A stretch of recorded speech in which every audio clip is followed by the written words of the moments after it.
俺が楽に生きていく。そのために。あなたはきっと彼ら二人がいないとあなた自身が辛くてもう幸福を感じられないほどに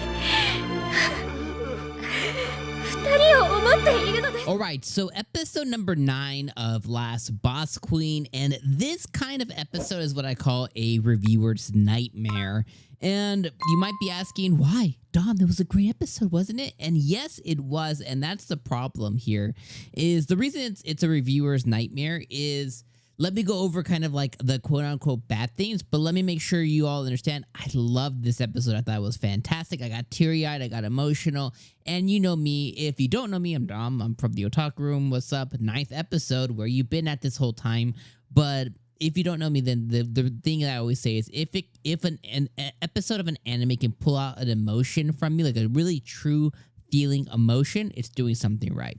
So here's the thing with episode 9. It was elongated. It was really drawn out. Basically, I just said the same thing twice. It only had one small plot line. It was what I always call a transitional episode, which means it either takes something that was introduced last episode, and instead of moving on to the thing that was introduced, they kind of like they stretch it out to then the next episode actually give you the thing. Or what transitional episodes will do is they will introduce a thing at the beginning of the episode and then stretch that out.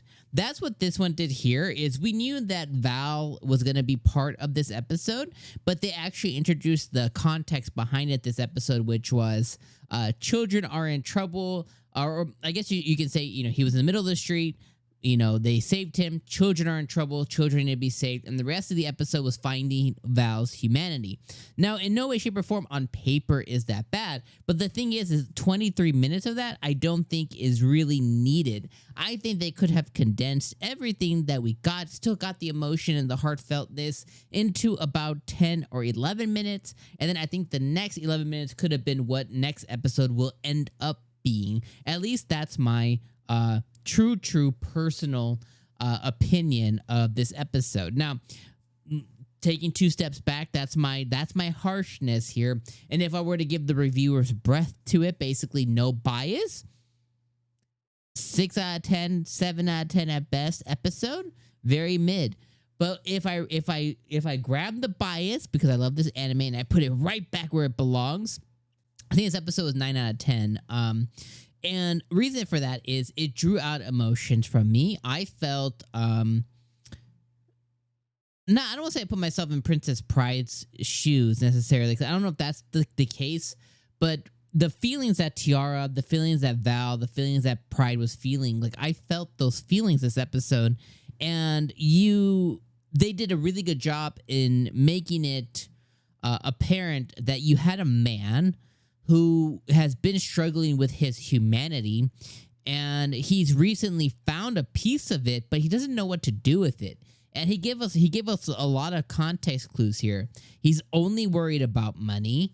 He had parents who abandoned him. He had no other extra family. He only looks at people as conveniences. Basically, how can they help him? You know, he may need to give a little. He may need to give a little to get a little, but he understands that transactional relationships that he's had, and that even extends to when Pride is like, "Yo, what happened to all your coworkers and your buddies?" He was like, they were whatever to me. They were just I needed to have them around, so then they were.